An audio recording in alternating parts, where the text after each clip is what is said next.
Super, hvala ti, Kevin. Hvala vsem, da sem dobila možnost, da vam predstavim danes to tematiko, v bistvu to, s čimer se zdaj že par let profesionalno ukvarjam, tako da upam, da vam bo zanimivo. Današnji uvod bi bolj začela, kaj v bistvu je za vas naravoslovna pa znanstvena ilustracija. Zdaj, po moje nekateri pomislite, ko pomislite na tako vrsto ilustracijo, pomislite o nekih dodelanih slikah, ilustracijah, skicah, ne neka končna izpiljena dela, ampak v resnici ne gre vedno vse samo za lepe skice, temveč nekaj, o čemer si moramo vzeti čas, da svet okoli sebe opazujemo, ga analiziramo in se ob njem tudi sprašujemo. Ne glede na to, a ste danes tu kot znanstvenik, naravovarstvenik, študent ali se ukvarjate s čimrkoli povsem drugim, upam, da vam bo danes ta tematika zanimiva. Bi pa vas rada vprašala, kaj vam je skupno tem raziskovalcem tu. Torej, te zapiske sigurno vsi prepoznamo. Mogoče kdo od vas tudi prepozna to skico. Ali pa recimo to že precej res čudovito ilustracijo. Zdaj, skupno vsem tem raziskovalcem je bilo to, da so svet raziskovali in si ga tudi zapisovali v besedni in v vizualni obliki. Kako je v bistvu Darwin za drevo življenja uporabil abstrakten diagram, ampak samo zato, ker je abstrakten, še vedno deluje. Vsi vemo, kaj pomeni, vsi vemo njegov pomen. Kako sta Watson in Crick brez Rosalinde Franklin dovoljenja dobila njeno fotografijo, fotografija številka 51, in oblikovala 3D model DNK vijačnice. Tu recimo vidimo eno izmed prvih skic Francisa Cricka, kako si je zasnoval njegovo DNK vijačnico. In seveda leta 1609 je bil izjemen tehnološki dosežek za tisti čas, ko je Galileo po več kot 60 prototipih uspel izdelati teleskop. In to brez popačanja je povečal predmete za več kot 20-krat. In te Galilejove ilustracije so res narejene z akvareli. In ko je opazoval Luno, je v bistvu odkril, da njena površina ni gladka in popolnoma sferična, kot so takrat še mislili.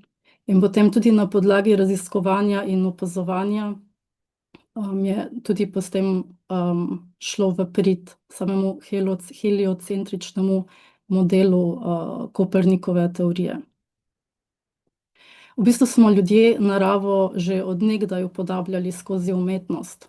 Od prvih jamskih poslikav, kot vidimo tu na primeru jame Lascaux v Franciji in Altamira jame v Španiji, do egipčanskih rezbarjenj, kot je primer tu prikazan botanični vrt v Karnaku, ki prikazuje rastline, ki jih je Tutmozis III. Prinesel nazaj v Egipt s svojimi vojaškimi pohodi.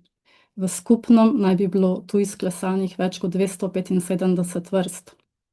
Ali pa primer te čudovite stenske poslikave, kako moški lovi ptice skupaj z njegovo ženo, hčerko in natrenirano mačko. Zgodovinski rokopisi, kot primer tega najstarejšega ohranjenega botaničnega rokopisa Vena Dioscorides, 512 našega štetja.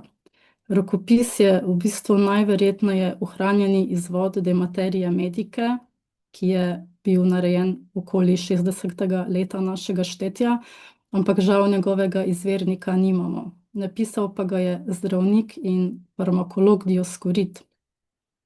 Vena Dioscorides ponuja pregled stotine vrst zdravilnih rastlin in njihovo terapevtsko uporabo, ki pa večinoma zapolnjujejo celo stran.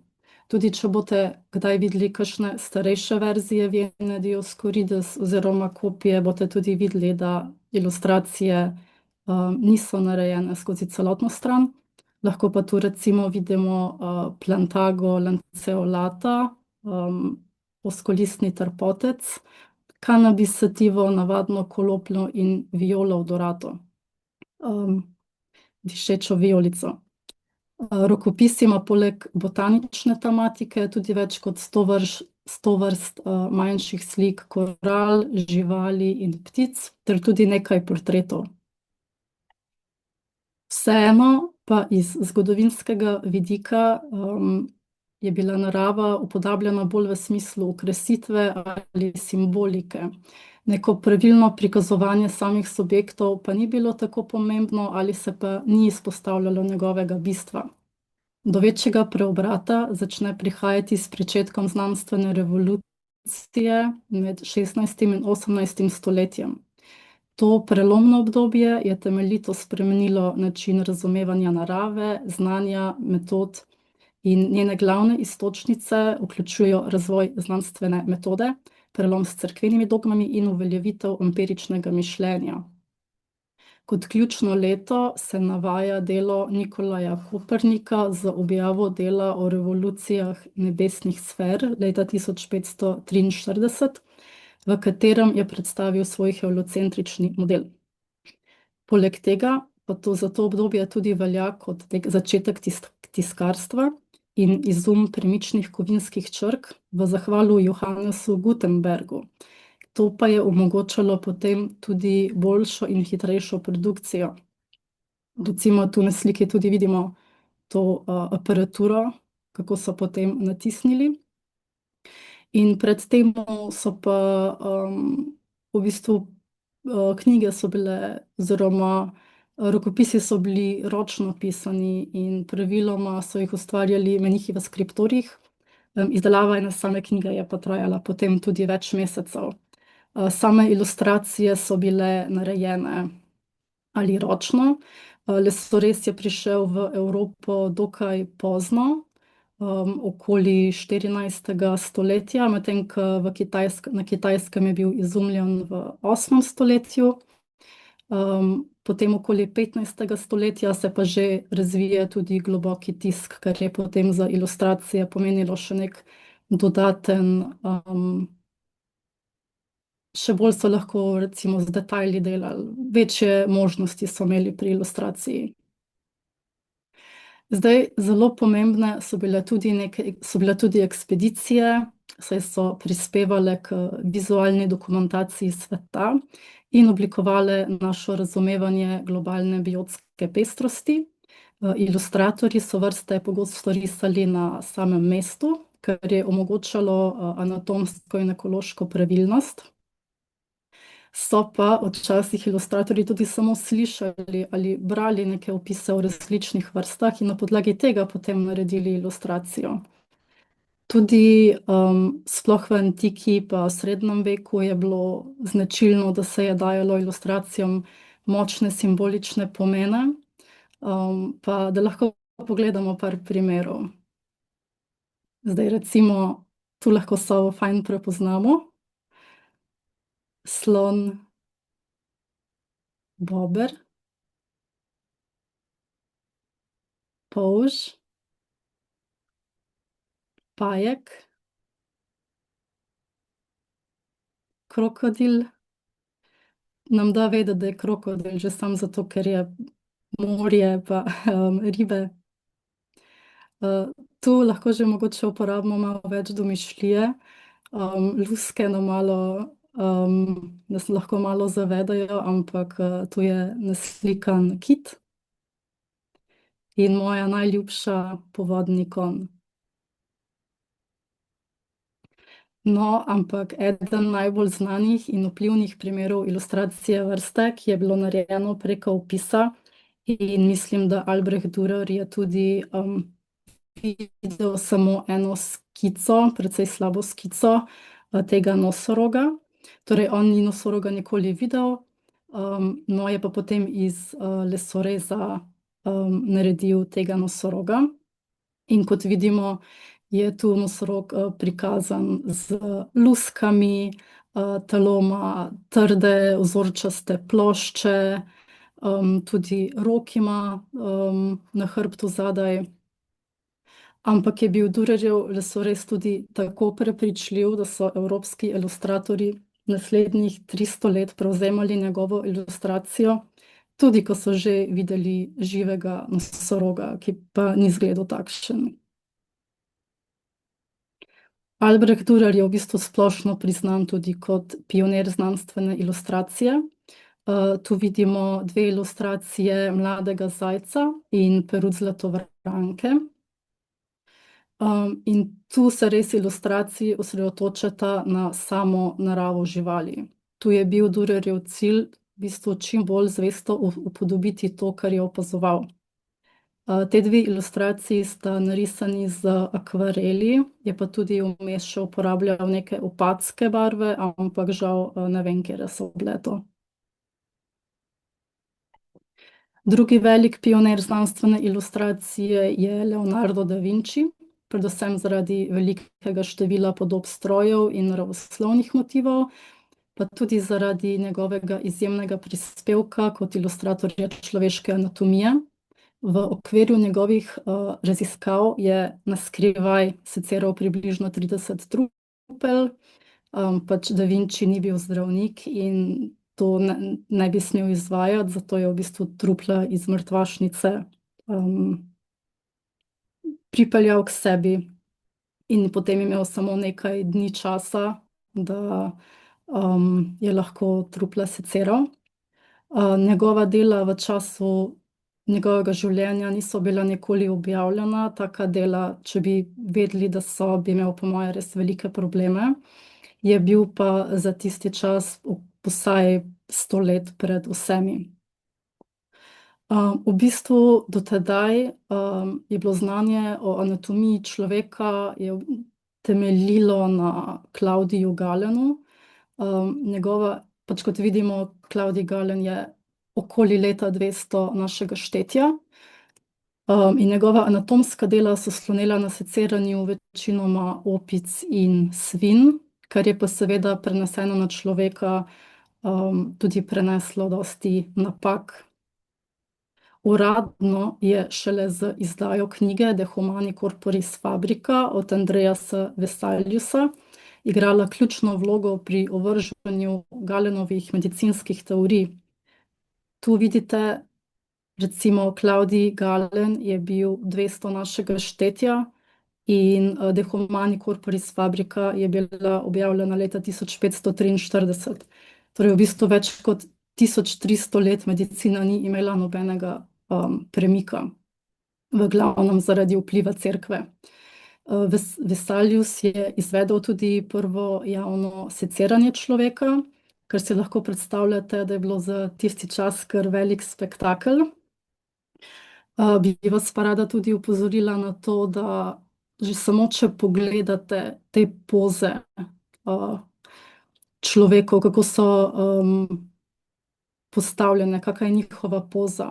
Ker za tisti čas izdati neko tako ilustracijo je bila kar velika stvar in se potem tudi vidi, kakšno vlogo je to predstavljalo pri tem, kako so ilustracije izgledale. Poze so res izredno dostojanstvene in tudi v ozadju vidimo čudovito italijansko pokrajino. Ilustracije so bile pa narejene z lesorezom. Zdaj z izumom mikroskopa smo pa tudi dobili popolnoma nov pogled na svet. Robert Hooke je leta 1665 v svoji knjigi Mikrografija skoval besedo celica, ko je skozi mikroskop opazoval rezino plute. Drobne pore so ga spominjale na majhne celice, kakršne so uporabljali menihi v samostanih. Knjiga v bistvu velja za prvo znanstveno uspešnico za širšo javnost. Treba se je pa tudi zavedati, da ljudje so videli pri delu mikrografija tudi neke poznane predmete skozi oči mikroskopa, tako da tisto je bilo res nekaj čisto nenavadnega in čudovitega. Najbolj znana ilustracija, ena izmed bolj poznanih ilustracij iz te knjige je ilustracija bolhe in je gravura, ki je velika približno 50 centimetrov in še do dan danes velja za eno izmed izredno detaljnih in odličnih ilustracij tudi za sedanji čas. Ilustracije žuželk, ki so se pojavljale med botaničnimi terenskimi zapiski naravoslovke Marie Sibel Merian, so ovrgle prepričanje, da se ta bitja spontano rojevajo iz gnijajočega blata. Marie je bila v bistvu že od malega obsedena z izvorom in razvojem žuželk, gojila je gosenice ter natančno obeležila vse njihove preobrazbe. Tudi ona je odpotovala na ekspedicijo v Surinam, ker si morate predstavljati, da je za tisti čas za žensko bilo to izredno revolucionarno. Ženske niso hodile na ekspedicije, sama si je financirala ekspedicijo, takrat so financirano dobili samo moški. Da si je pa lahko privoščila to ekspedicijo, je pa morala prodati več kot 250 njenih ilustracij. Tu od Surinama je tudi njeno najbolj znamenito delo Metamorphosis insectorum surinamensium. In to delo prikazuje preobrazbo žuželk skupaj ob rastlinah in živalih, ki jih najdemo tam v Surinamu. Ilustracije je večinoma delala na pergamentu z akvareli in gvašom. Za tisti čas je bilo pa slikanje z oljnimi za ženske prepovedano. Ena izmed bolj znanih ekspedicij je bila ladja Endeavour. Na njej je bil botanični ilustrator Sidney Parkinson, ki je skupaj s kapitanom Cookom sta plula v Južno Ameriko, na Tahiti, Novo Zelandijo in Avstralijo. Poleg številnih risb pokrajin, domačinov, izredno znane ima ilustracije portretov Maorov. Vse te so nastale med plovbo Endeavour in on je ustvaril 955 botaničnih risb, 675 skic in 280 dokončanih ilustracij. In on je dobival morate si predstavljati, da je dobival po stotine in stotine vrst na dan, katere je moral ilustrirati. In tu vidite en primer, ni mogel narisati vseh ilustracij naenkrat, ampak je ilustriral neke najbolj značilne stvari in potem njegov plan je bil, da ko pride domov, da bo ilustracije potem dokončal. Ampak nažalost do tega nikoli ni prišlo, saj je potem med plovbo nazaj proti domu umrl za grižo. Leta 1827 je ornitolog, naravoslovec in slikar John James Audubon predstavil eno res najbolj veličastnejših del znanstvene ilustracije, The Birds of America. Zdaj, ne samo, da so te ilustracije res izjemne v vsakem pogledu, tudi narejene so v naravni velikosti. In ko pridemo, posledica tega je to, da so potem tudi nekatere ptice malo bolj nenaravno prikazane. So pa ročno pobarvane ilustracije, ki so bile narejene z globokim tiskom, različne tehnike je uporabljal.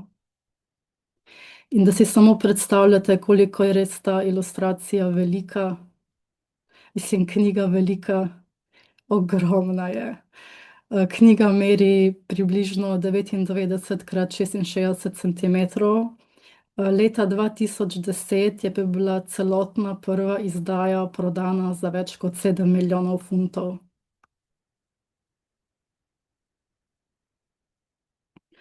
Od izdanih publikacij, kar se tiče ekspedicij, je najbolj znana The Zoology of the Voyage of HMS Beagle.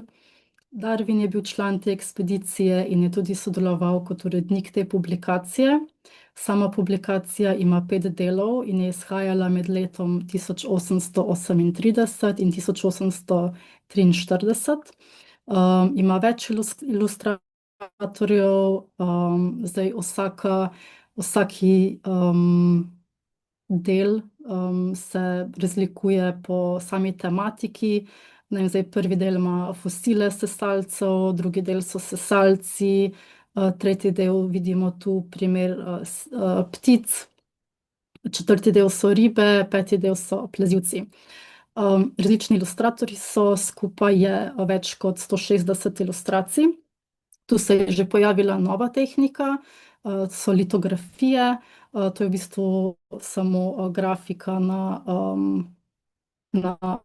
apnenec, na apnenčasto ploščo, kar je potem omogočilo v bistvu še bolj detaljne in izjemne ilustracije. Je bilo pa od tega potem tudi 82 ilustracij ročno pobarvanih in vključene so tudi gravure. In nekaj, kar sem vam hotela danes tudi pokazati, kar je bilo meni fascinantno, je to, da je v bistvu fotografija spremenila to, kako smo mi gledali galop konjev. Zdaj, takrat je bil po moje ful velik boom, ko je prišla sama fotografija ven, kako je to, kaj se to tiče umetnikov. Po moje, tako kot imamo danes tematiko za umetno inteligenco. Zdaj, nekaj, kar je pri konjih, je pa to, da ko vse konje upodabljali v galopu. Umetniki so tisočletja, stoletja upodabljali konje z vsemi štirimi nogami iztegnjenimi naprej in nazaj. V bistvu tako kot mačke ali pa gepardi. Vedno smo mislili, da konji tako tečejo. Naše oči niso mogle zaznavati, kako se recimo pozicionirajo med galopom končine. In vidimo tekom zgodovine, kamorkoli bomo šli pogledat, so konji na tak način upodabljeni. Dokler ni en gospod Stanford bral delo Etienne Marija, La machine animale, in tam je prebral, da konji so za trenutek, ko so v galopu, so v zraku. In on je tudi želel s tem dokaz, ker je bil velik ljubitelj konjev. In zato je angažiral takrat enega izmed najboljših fotografov v Ameriki, Edwarda Muybridgea. In Muybridge je postavil vrsto kamer ob stezo z hitrimi zaklopkami, 12 zaklopk je bilo. In tako je posnel konja, še tu imamo njeno ime, Sally Gardner. In fotografije so res pokazale, da konj med galopom za trenutek res leti. Te štiri noge so dvignjene od tal, a v drugačni legi, kot so jo umetniki prej predvidevali. Pa ne samo to, Muybridge je šel še korak naprej in je tudi izumil zoopraksiskop. Tu na sliki vidimo, da je bil zoopraksiskop v bistvu narejen na steklu, tam se je pobarvalo neke sličice in v bistvu ta plošča je potem ustvarila iluzijo gibanja, s čimer je potem tudi postala predhodnica filmskega projektorja. Tu sem vam dodala še zraven QR koda, da si lahko pogledate, kako je ta zoopraksiskop deloval. Kakor vem, bo to predavanje tudi javno objavljeno, tako da si lahko še vedno potem greste nazaj pa si to QR kodo kopirate.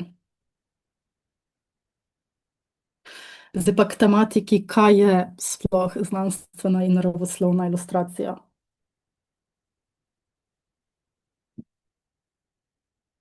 Prvo mogoče je fajn, da definiramo, kaj je ilustracija. Ilustracija je neka vizualna predstavitev, ki pojasnjuje, obogati, dopolnjuje besedilo, idejo ali informacijo. Namenjena je določeni skupini ljudi. Naravoslovna in znanstvena ilustracija nam v bistvu prikažejo točko stanja človeškega razumevanja v nekem zgodovinskem oziroma sedanjem obdobju. Kot smo zdaj šli čez celi potek zgodovine, smo videli, kako je vse to, v bistvu kako zgodovinsko našo razumevanje in kako smo mi dojemali in kako so neke stvari zapisovale.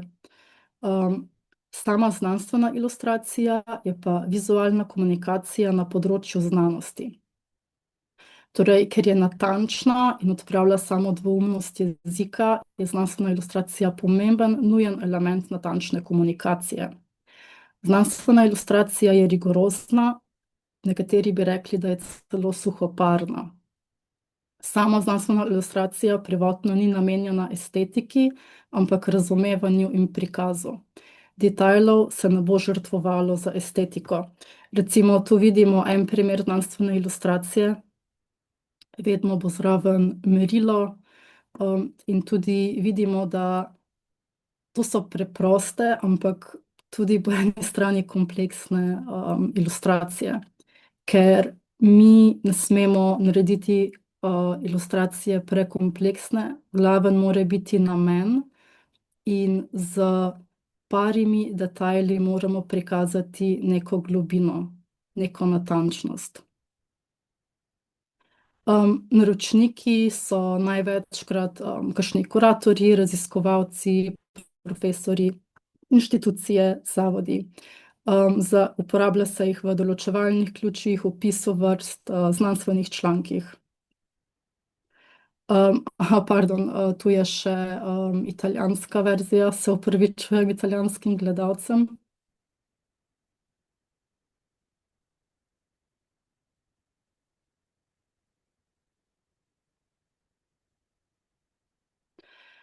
Tu je primer medicinske ilustracije od Klare Sekavčnik. V bistvu to so ilustracije, v nastajanju, priročnik za abdominalno kirurgijo pri psih in mačkah. In tu je res pomembno samo razumevanje, kakšna je zgradba trebušne stene, in potem tudi, da potem lahko tudi znamo to ilustrirati, da znamo prikazati. Tudi vidimo, kaka preprosta, ne mi vzeti besedo preprosta, ampak kakšna grafika je, da jo lahko hitro razumemo, hitro vidimo njen pomen in tudi potem, kako je še naprej grafični prikaz. Ne vem, tu je recimo pregled, trebušne votline, mislim, za pregled ledvic. Torej, na kak dober način je ta grafika tu prikazana, da vidimo, kakšen je potek, samega postopka pri, abdominalni kirurgiji. Zdaj, kaj pa je naravoslovna ilustracija? Naravoslovna ilustracija se od znanstvene v svojem glavnem pomenu ne razlikuje veliko. Ima večjo svobodo odločanja, ima, več poudarka je lahko na estetiki in tudi, ja, večjo izražanje pri sami kompoziciji. Oziroma umetniki imamo večjo umetniško licenco tu. Naročniki so v večji meri namenjeni bolj za, namene javnosti in izobraževanja ali za kakšne komercialne namene, na primer za učbenike, otroške ilustracije, informativne table. To je recimo en primer, ko sem delala z naročnikom, z Ljubljanskim barjem. Ilustracija tu prikazuje 4 stilizirane faze, sukcesije jezera. Plitvo jezero, močvirje, prehodno, visoko barje pa z gozdom poraščen, ostanek visokega barja. In potem, kako so oni moje ilustracije potem uporabili na, res dober interaktiven način, da lahko potem tudi sami javnosti, publiki, pomaga boljše pri razumevanju nekega procesa.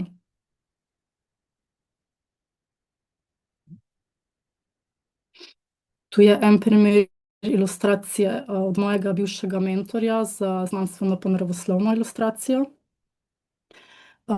Tu predstavlja fosilno najdišče Mesel iz Eocena v Nemčiji pred približno 47 milijoni let. Tudi tu vidimo lahko neki primer, kar fotografija ne more narediti. Ne more iti nazaj v preteklost pa slikati nekaj, kar je bilo pred 47 milijoni let. In ta ilustracija predstavlja dva svetova. Recimo tu je okno v neko obrežno najdišče, ki nam je dalo ogromno, osupljivih fosilov, in potem tudi, zgornji del ilustracije, kjer v bistvu vsak list in vsako bitje ponuja neko, novo zgodbo. Tako da v bistvu res v tej ilustraciji se lahko kar izgubimo, pa jo lahko gledamo cel dan in bomo vedno nekaj novega našli. Zakaj je dobra znanstvena ilustracija pomembna? Iz stališča znanstvenika dobra ilustracija pomaga znanstveniku, da ga slišijo, ko govori, in da ga berejo, ko piše. Lahko pomaga pri izmenjavi z drugimi znanstveniki, lahko pomaga pri financiranju, lahko pomaga pri izobraževalnih procesih in lahko tudi pomaga pri tem, da lahko znanstveniki ozaveščajo javnost o neki vrednosti dela. Iz stališča umetnika dobra ilustracija se ustrezno nanaša na gledalca, naprimer, kakšno količino informacij bomo mi posredovali neki ciljni publiki. Dobra ilustracija podpira, dopolnjuje in poudarja namen ter besede. Dobra ilustracija je primerno oblikovana za sam namen. Torej, kakšna je velikost ilustracije, kakšna je doslednost oznak za objavo. In dobra ilustracija vzbuja zanimanje in pritegne gledalca.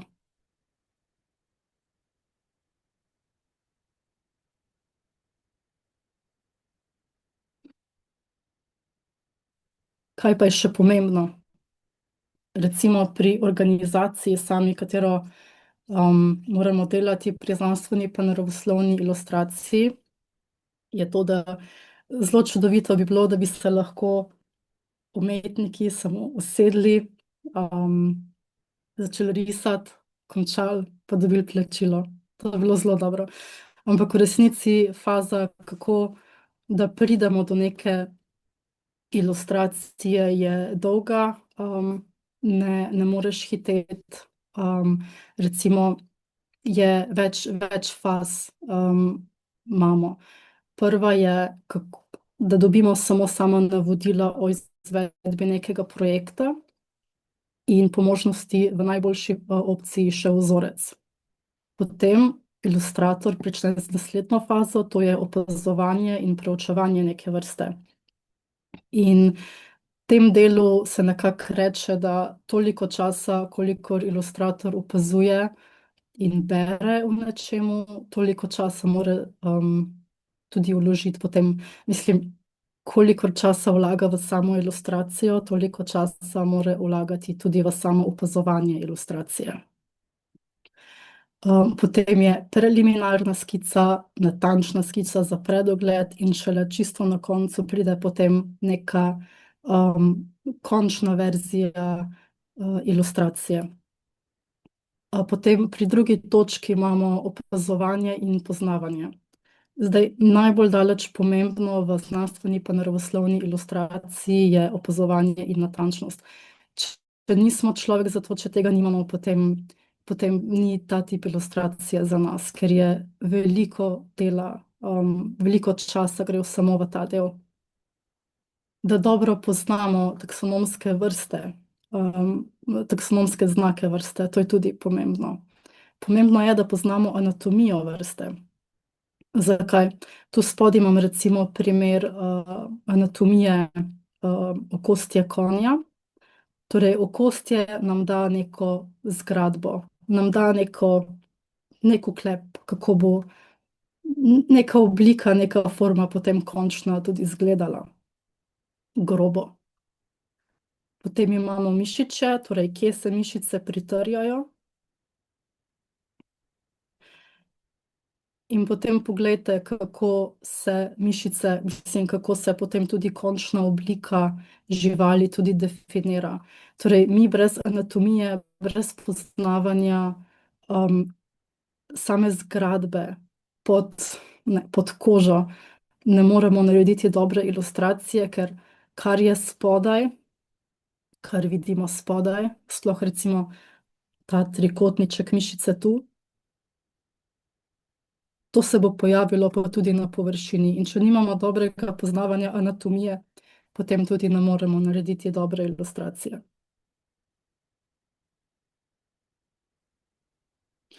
Zdaj, četrta točka, oziroma ne, imamo še potem samo ohranjenost. Dobro je, da imamo primerke, katere ilustriramo čim boljše ohranjene. Mm, Že samo zato, da zmanjšamo čas in možnost interpretacije ter rekonstrukcije. Dobro je, da imamo veliko število primerkov, zato da lahko lažje vidimo variacije pri neki določeni vrsti, katero moramo preučevati. In tudi živi primerki, to so tisti, ki imajo pravo barvo. Preparirani primerki, mrtvi primerki, jim lahko barva zbledi ali pa se barva popolnoma izgubi. Zato je pomembno, da vemo, kakšna je tudi žival v naravi. Zdaj tudi sami cilji ilustracije, kar je pomembno, je to, da moramo vedeti, ali bomo samo vrsto ilustrirali v naravni pozi ali ne. Recimo pri znanstveni ilustraciji so živali bolj ali manj vedno narisane na nenaraven način, zaradi tega, ker hočemo poudariti neke detajle v čim večji meri. Recimo, tu sem dala za primer metulje, ker metuljev, njihova krila ne bomo videli v naravi tako iztegnjenih, ker to pač ni naravna pozicija metuljev. In zdaj v primeru, če potem hočemo narisati ilustracijo metulja, če hočemo neko naravno pozo narediti, in da ima metulj krila res popolnoma razprta, spodnjo, zgornjo, da se vse vidi, potem pač nismo dosegli nekega cilja ilustracije, ki jo želimo doseči, ker metulja nismo pravilno prikazali. Isto, če hočemo žival prikazati na naraven način, moramo vedeti, kakšno je njeno gibanje, kakšno je njeno obnašanje, kakšna je lokomotorika. En primer tega so recimo hrošči. Hrošči se gibljajo na način, kot da imajo dvakrat tri pode. In če če pravilno ne narišeš v gibanju in narediš samo okončine eno tak, pač malo jih razporediš, potem ne boš ujel naravne pozicije tega hrošča, kako se giba, in v tem primeru tudi sama ilustracija ne bo pravilna. Tu nam v veliko pomoč pridajo fotografija, razni videi, da lahko materiale pregledamo, pa se tudi na tak način veliko naučimo.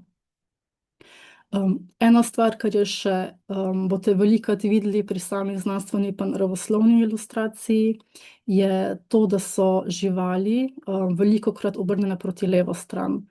Tudi če boste šli gledati kakšne določevalne ključe, velikokrat so obrnjeni proti levi strani. Ni vedno, ni pravilo, ampak neka univerzalnost tu je, zaradi tega, ker so pač lažje primerjave potem že nasploh. In tudi same znanstvene ilustracije se največkrat prikazujejo v stranskem, lateralnem pogledu, hrbtnem, dorzalnem pogledu, 3/4 pogledu, sploh pri kakšnih lobanjah je to dobro, pa kakšni prerezi. Ilustracije morajo biti jasne, kot smo že prej rekli, ker ne smemo odvrniti pozornosti od glavnega namena ilustracije, pa da ne povzročimo potem same zmede pri tem, kar smo želeli doseči. Tudi, kar je pomembno, je to, da je naša ilustracija čista, da znamo z njo rokovati in jo pravilno shranjevati. Še zadnja točka, kar je pomembno, je to, kje bo sploh ilustracija objavljena. Sploh v smislu znanstvenih člankov je tako, da moramo vedeti pravila redukcije ilustracij, kakšen bo format tega članka, kakšne so smernice, katere ima ta članek, same oznake, ki so v člankih. In ja, to bi lahko tudi naredili še eno predavanje, pa še to ne bi bilo dovolj, so cele knjige na to temo. Zdaj, tu sem vam dala en primer, pa kaj vidite na prvo oko, ko pogledate? Zdaj, ena oblika bo po moje bolj konkavna, ena oblika pa bolj konveksna. In nekaj, kar imamo v znanstveni ilustraciji, je konvencija oziroma nek dogovor o viru svetlobe. Vedno vir svetlobe prihaja iz zgornje leve strani. Zakaj? Zdaj, ena stvar, po moje, kar hitro lahko pade na pamet, je to, da lahko lažje primerjamo ilustracije med različnimi ilustratorji, torej je še vedno neka ta univerzalnost. Druga stvar je pa to, da nam pomaga lažje razločiti oblike, globino, da so ilustracije jasnejše in bolj univerzalno berljive. To imamo kulturno pogojeno v bistvu.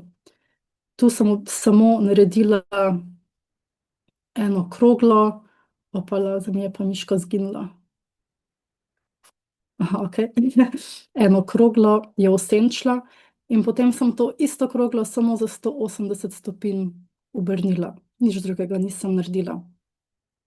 In takoj dojemamo obliko kot nekaj drugega, ne. Tu nam prav izgleda, kot da svetloba pada na neko kroglo, ne, tu bi pa najraje kar s prstom šli notri. V bistvu je svetloba na desni spodnji strani.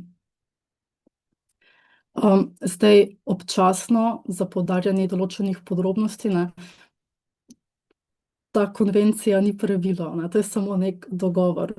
Zdaj, če hočemo prikazati neke detajle in jih moramo prikazati na najboljši način in z levo stranjo ne bo delovalo, bomo seveda uporabili več virov osvetljave.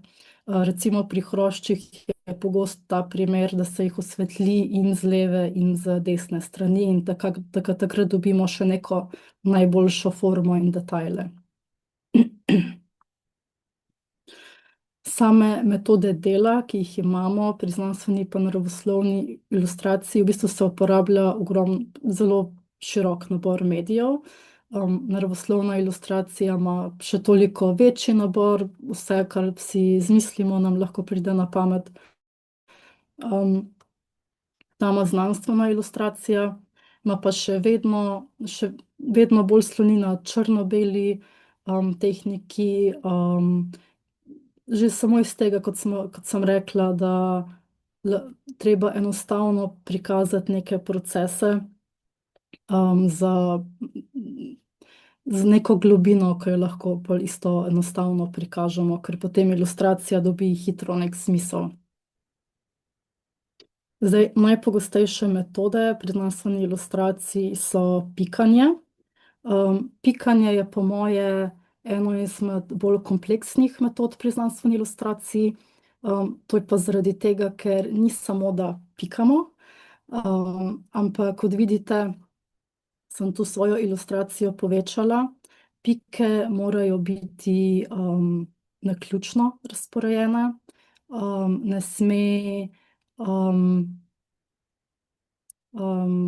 smejo imeti nekega, kako bi rekla,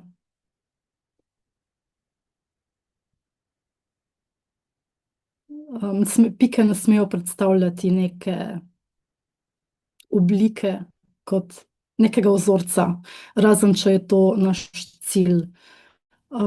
Tudi same pike se ne smejo dotikati druge.